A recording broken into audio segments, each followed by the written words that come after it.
हरिओम नारायण परमेश्वरा। भाग्य बड़ा या बुद्धि, यह विषय विचार और चिंतन के लिए गहन महत्व रखता है। इसमें भाग्य अर्थात लक्ष्य की ओर बढ़ने का प्रयास और बुद्धि अर्थात सोचने और समझने की शक्ति के बीच का तुलनात्मक विश्लेषण किया जाता है। यह प्रश्न मानव जीवन, समाज और सफलता के विभिन्न पहलुओं से जुड़ा हुआ है। आइए इस विषय पर विस्तार से चर्चा करते हैं। भाग्य का अर्थ होता है वह अदृश्य शक्ति या परिस्थितियाँ जो किसी व्यक्ति के जीवन पर प्रभाव डालती है। इसे लोग कई बार किस्मत, नियति या प्रारब्ध के नाम से भी जानते हैं। भाग्य के प्रति दृष्टिकोण व्यक्तिपरक होता है। कुछ लोग इसे ब्रह्मांडीय ऊर्जा का परिणाम मानते हैं तो कुछ इसे हमारे कर्मों का फल समझते हैं। वहीं बुद्धि का अर्थ है व्यक्ति की सोचने, समझने और सही निर्णय की क्षमता। यह व्यक्ति के ज्ञान, अनुभव और तर्क शक्ति से विकसित होती है। बुद्धि को जीवन के हर क्षेत्र में सफलता का मुख्य आधार माना जाता है। भाग्य बड़ा या बुद्धि, समाज के दृष्टिकोण। इस प्रश्न का उत्तर लोगों के दृष्टिकोण और उनके अनुभवों पर निर्भर करता है। कुछ लोग मानते हैं कि भाग्य के बिना कोई भी कार्य सफल नहीं हो सकता, चाहे व्यक्ति कितना भी बुद्धिमान क्यों ना हो। वहीं कुछ लोगों का तर्क है कि बुद्धि ही भाग्य का निर्माण करती है। भाग्य पर आधारित दृष्टिकोण। भाग्यवादी लोग मानते हैं कि जो भी होता है वह पूर्व निर्धारित है। उनका कहना है कि जीवन की घटनाएं हमारे नियंत्रण में नहीं होती। इस दृष्टिकोण में कर्म से अधिक भाग्य को महत्व दिया जाता है। जैसे यदि किसी व्यक्ति को अचानक धन प्राप्त हो जाए तो इसे भाग्य का खेल माना जाता है। बुद्धि पर आधारित दृष्टिकोण। दूसरी ओर बुद्धिमानी दृष्टिकोण रखने वाले लोग मानते हैं कि व्यक्ति अपने भाग्य का निर्माण स्वयं करता है। उनका कहना है कि मेहनत, तर्क और समझदारी से हर स्थिति को बदला जा सकता है। उदाहरण के लिए यदि कोई व्यक्ति कठिन परिस्थितियों में भी अपनी बुद्धि से समाधान ढूंढ ले तो इसे उसकी क्षमता का परिणाम माना जाएगा। धार्मिक और दार्शनिक दृष्टिकोण। भारतीय संस्कृति में भाग्य और बुद्धि दोनों का महत्व स्वीकार किया गया है।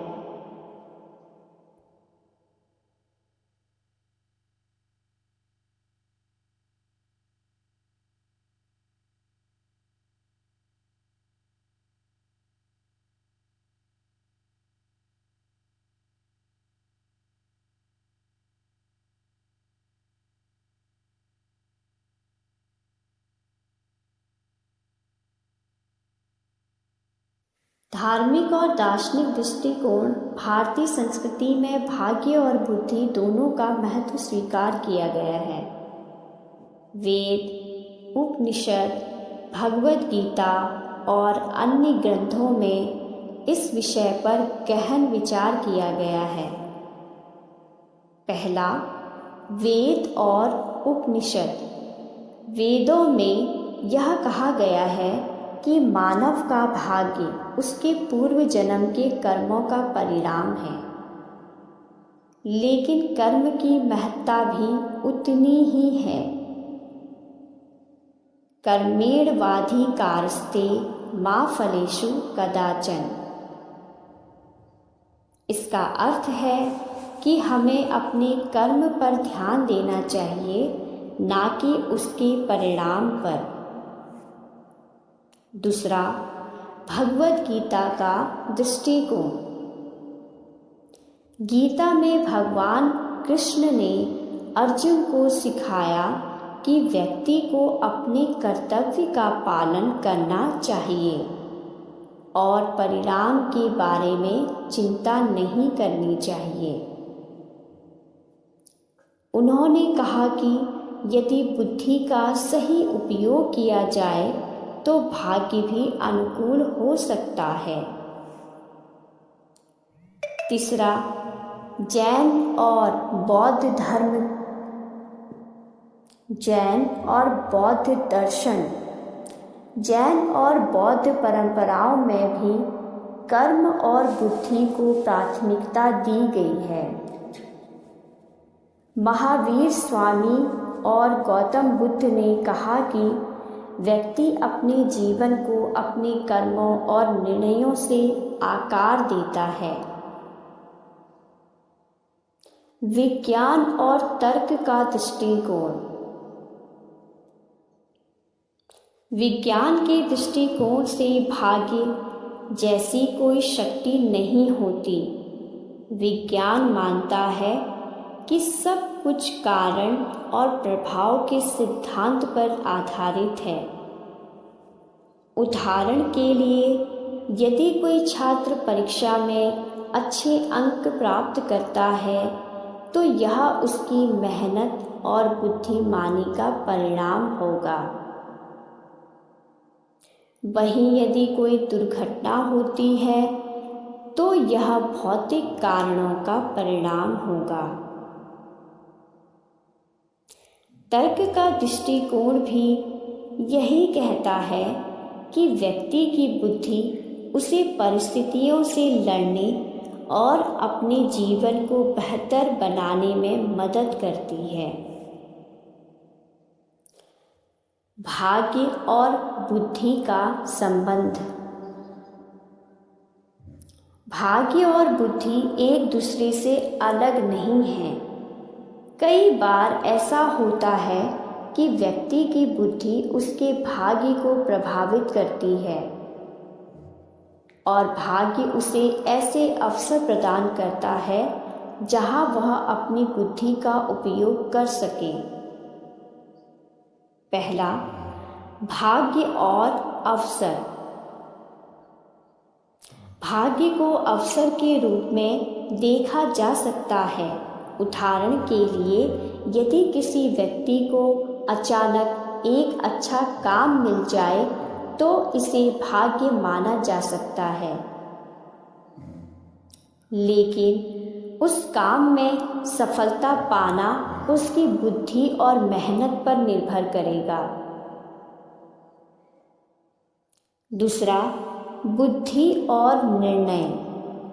बुद्धि व्यक्ति को सही निर्णय लेने में मदद करती है, लेकिन कई बार परिस्थिति ऐसी हो सकती है जहां भाग्य उसकी मदद करे।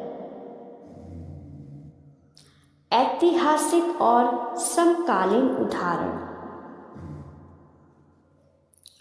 इतिहास और वर्तमान में कई ऐसे उदाहरण मिलते हैं जहां भाग्य और बुद्धि का समन्वय देखने को मिलता है।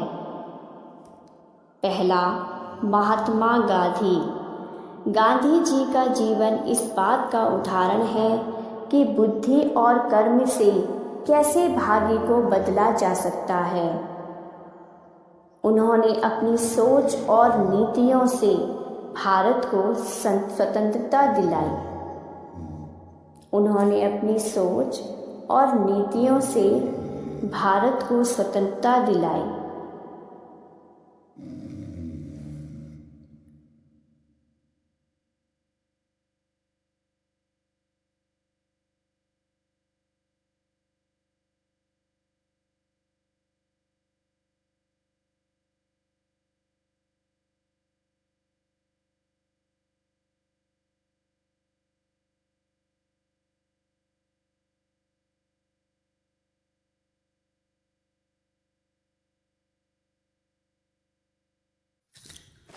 दूसरा, अल्बर्ट आइंस्टीन। आइंस्टीन का कहना था कि प्रतिभा और मेहनत ही सफलता का मूल मंत्र है। उन्होंने अपने वैज्ञानिक शोध से यह सिद्ध किया कि मेहनत और बुद्धि के बिना कोई भी उपलब्धि संभव नहीं है। तीसरा, आधुनिक उद्यमी जैसे एलन मस्क, जो अपनी दूरदर्शिता और बुद्धिमानी से विश्व में क्रांति ला रहे हैं। निष्कर्ष, भाग्य बड़ा या बुद्धि का उत्तर इस बात पर निर्भर करता है कि हम इसे किस दृष्टिकोण से देखते हैं। भाग्य और बुद्धि दोनों का अपना महत्व है। भाग्य अवसर प्रदान कर सकता है, लेकिन सफलता पाने के लिए बुद्धि और मेहनत आवश्यक है। इसीलिए यह कहना उचित होगा कि भाग्य और बुद्धि दोनों का जीवन में संतुलित होना चाहिए। दोनों का जीवन में संतुलन होना चाहिए।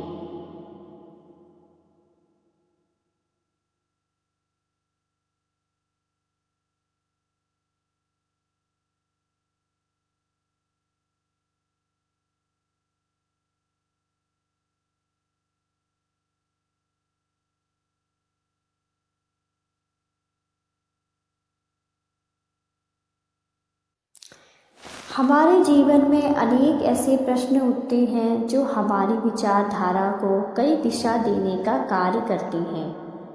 इन प्रश्नों में से एक महत्वपूर्ण प्रश्न यह है, भाग्य बड़ा या बुद्धि बड़ी? यह प्रश्न मानव जीवन के आदर्शों, संघर्षों और सफलता के रहस्यों से गहराई से जुड़ा हुआ है।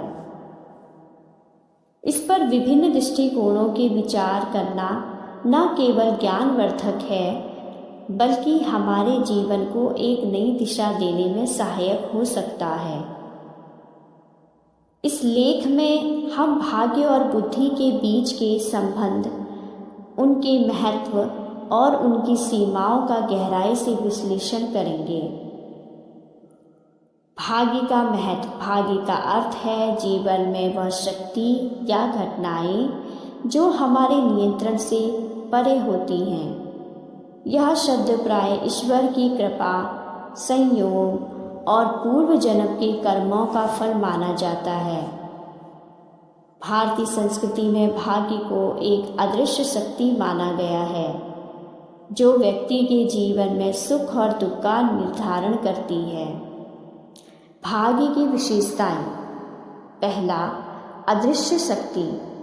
भाग्य को हम देख नहीं सकते, लेकिन इसके प्रभाव को महसूस कर सकते हैं। दूसरा, पूर्व जन्म के कर्मों का फल। धर्मशास्त्रों में कहा गया है कि वर्तमान जीवन में कुछ भी घटित होता है तो वह हमारे पिछले जन्म के कर्मों का परिणाम होता है। संयोग और अवसर।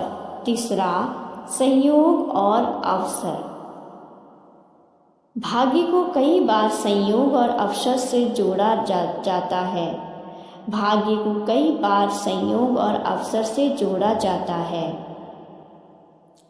कुछ लोग कहते हैं कि सही समय पर सही अवसर मिलना भाग्य का ही परिणाम है। भाग्य का समर्थन करने वाले तर्क। पहला, प्राकृतिक आपदाएं। कुछ घटनाएं जैसे प्राकृतिक आपदाएं, जन्म स्थान, परिवार, स्वास्थ्य आदि पूरी तरह अपने हमारे नियंत्रण से बदल होती है, हमारे नियंत्रण से बाहर होती है। यह सब भाग्य का हिस्सा माने जाते हैं। कर्म से अधिक फल। कई बार मेहनत और प्रयास करने के बाद भी अपेक्षित परिणाम नहीं मिलता, जिसे लोग भाग्य का दोष मानते हैं। सफलता की अनिश्चितता। कई लोग मेहनत में समान होते हैं, लेकिन किसी को अधिक सफलता मिलती है तो किसी को कम। बुद्धि का महत्व। बुद्धि का अर्थ है विवेक, सोचने समझने की शक्ति और समस्याओं को हल करने की क्षमता। यह मानव जीवन का सबसे महत्वपूर्ण पहलू है, क्योंकि यह हमें अपने जीवन की दिशा तय करने में सहायक होती है। बुद्धि की विशेषताएं। पहला, निर्णय क्षमता। बुद्धि हमें सही और गलत का निर्णय लेने में मदद करती है। दूसरा, समस्या समाधान। समस्या समाधान। किसी भी कठिन परिस्थिति में बुद्धि का उपयोग करके इस समाधान। नवाचार और सृजनशीलता।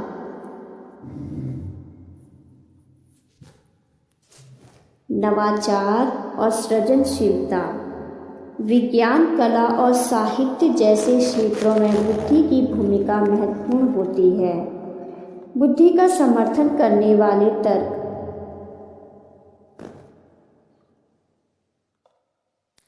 कर्म प्रधान सिद्धांत। गीता में कहा गया है कि कर्मेण-वाधिकारस्ते मा फलेषु कदाचन। यह सिद्धांत बुद्धि के महत्व को रेखांकित करता है। निर्णय क्षमता। बुद्धि में हम अपनी परिस्थितियों पर नियंत्रण पा सकते हैं और अपने जीवन को बदल सकते हैं। प्रेरणा का स्रोत। बुद्धिमान व्यक्ति अपने विचारों और कार्यों से दूसरों को प्रेरित करता है। भाग्य और बुद्धि के बीच संबंध। भाग्य और बुद्धि के बीच एक जटिल परंतु रोचक संबंध है। ये दोनों एक दूसरे के पूरक हो सकते हैं, लेकिन कभी कभी ये परस्पर विरोधाभासी भी प्रतीत होते हैं। पूरकता। यदि भाग्य से हमें अवसर प्राप्त होता है तो बुद्धि से हम उन अवसरों का सदुपयोग कर सकते हैं। भाग्य हमें जीवन में चुनौतियां देता है, जबकि बुद्धि उन चुनौतियों का सामना या समाधान निकालती है। विरोधाभास। कुछ लोग कहते हैं कि यदि भाग्य अच्छा है तो बुद्धि की आवश्यकता नहीं होती। यही दूसरे कहते हैं कि यदि बुद्धि हो तो भाग्य का कोई महत्व नहीं है। भाग्य और बुद्धि के बीच यह संघर्ष मानव समाज में सदियों से चलता आ रहा है।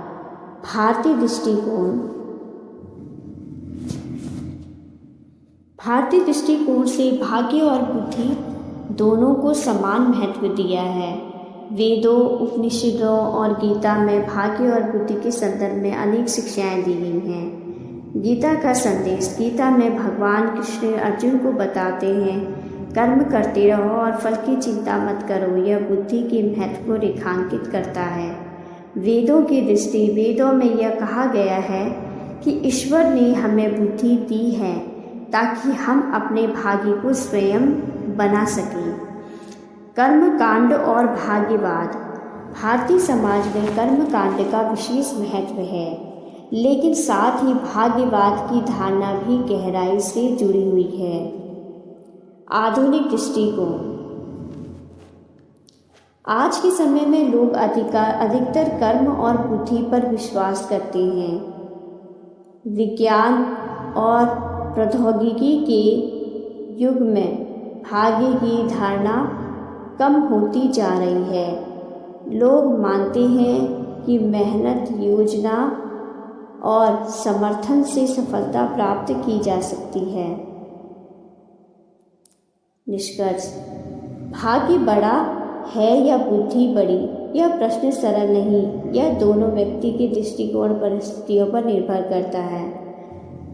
भाग्य और बुद्धि दोनों का संतुलन आवश्यक है। हमें भाग्य को पूछने के बजाय अपनी बुद्धि और प्रयास पर ध्यान देना चाहिए। सफलता उन्हीं को मिलती है जो अपने कर्म में विश्वास रखते हैं। अंततः भाग्य और बुद्धि दोनों हमारे जीवन के महत्वपूर्ण पहलू हैं। यदि भाग्य अवसर प्रदान करता है तो बुद्धि उन अवसरों का लाभ उठाने में सहायक होती है। दोनों का समन्वय ही जीवन को सफल और सार्थक बनाता है।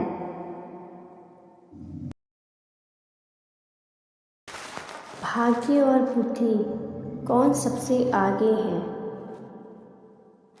आइए इस बात को स्पष्ट करने के लिए मैं आपको कुछ कहानी सुनाती हूँ।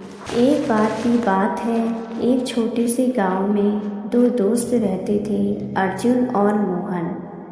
अर्जुन अपनी बुद्धिमानी के लिए मशहूर था, जबकि मोहन का मानना था कि भाग्य ही जीवन की हर सफलता का कारण होता है। दोनों में अक्सर इस विषय पर बहस होती थी कि भाग्य बड़ा है या बुद्धि। एक दिन दोनों ने तय किया कि वे इस सवाल का उत्तर खोजने के लिए यात्रा करेंगे। उन्होंने एक दूसरे से वादा किया कि जो भी सही साबित होगा, दूसरा उसे स्वीकार करेगा। यात्रा के दौरान वे एक बड़े जंगल में पहुँचे। चलते चलते उन्हें भूख लगी और वे भोजन की तलाश में इधर उधर देखने लगे। अचानक अर्जुन ने एक पेड़ पर पके हुए फलों का झुंड देखा। वह पेड़ पर चढ़ गया और फलों को तोड़कर नीचे फेंक दिया। मोहन ने हंसते हुए कहा, देखा, यह भाग है कि हमें ये फल यहाँ मिले। अगर ये पेड़ यहाँ नहीं होता तो तुम्हारी बुद्धि कुछ नहीं कर पाती। अर्जुन ने जवाब दिया, यह मेरी बुद्धि थी जिसने इस पेड़ को देखा और फल तोड़ने की योजना बनाई। सिर्फ पेड़ का होना काफ़ी नहीं, उसे पहचानना और उसका लाभ उठाना भी जरूरी है। आगे बढ़ते हुए उन्हें एक नदी पार करनी पड़ी। नदी गहरी और तेज बहाव वाली थी। मोहन ने कहा, अब तो भाग्य ही हमारी मदद करेगा। लेकिन अर्जुन ने अपनी बुद्धिमानी का इस्तेमाल किया। उसने पास के पेड़ों से कुछ लट्ठे काटे और एक बेड़ा बनाया। दोनों ने इस बेड़े की मदद से नदी पार की। मोहन ने माना कि यह अर्जुन की बुद्धि का ही कमाल था, लेकिन उसने यह भी तर्क दिया, अगर ये पेड़ यहाँ नहीं होते तो तुम्हारी बुद्धि भी बेकार हो जाती। दोनों अपनी यात्रा जारी रखते हुए एक राजमहल पहुँचे, जहाँ राजा ने घोषणा की थी कि जो भी उसके 3 कठिन सवालों का उत्तर देगा उसे आधा राज्य इनाम में मिलेगा। अर्जुन ने अपनी बुद्धि और तर्क शक्ति से सभी सवालों का सही उत्तर दिया और राजा ने उसे इनाम दिया। मोहन ने कहा तुम्हारी बुद्धि ने तुम्हें यह इनाम दिलाया, लेकिन यह मत भूलो कि ये तुम्हारा भाग्य था जिसने तुम्हें राजा के पास पहुंचाया। अर्जुन ने हंसते हुए कहा, तुम सही कहते हो, लेकिन अगर मैं इन सवालों का उत्तर ना दे पाता तो भाग्य भी मेरा साथ नहीं दे पाता। यात्रा के अंत में दोनों दोस्तों ने इस निष्कर्ष पर सहमति जताई कि भाग्य और बुद्धि दोनों ही महत्वपूर्ण हैं। भाग्य अवसर प्रदान करता है, लेकिन बुद्धि उसे सही दिशा में ले जाती है। सीख: भाग्य और बुद्धि एक ही सिक्के के दो पहलू हैं। केवल भाग्य के भरोसे बैठने से सफलता नहीं मिलती और बिना भाग्य के बुद्धि को भी संघर्ष करना पड़ता है। दोनों का संतुलन ही जीवन में यही मार्ग सिखाता है। इसके साथ ही मैं अपना वीडियो समाप्त करती हूँ और आशा करती हूँ आप सभी को मेरा वीडियो बहुत पसंद आए और प्लीज़ मेरे चैनल को लाइक, कमेंट और सब्सक्राइब करना ना भूलें। धन्यवाद।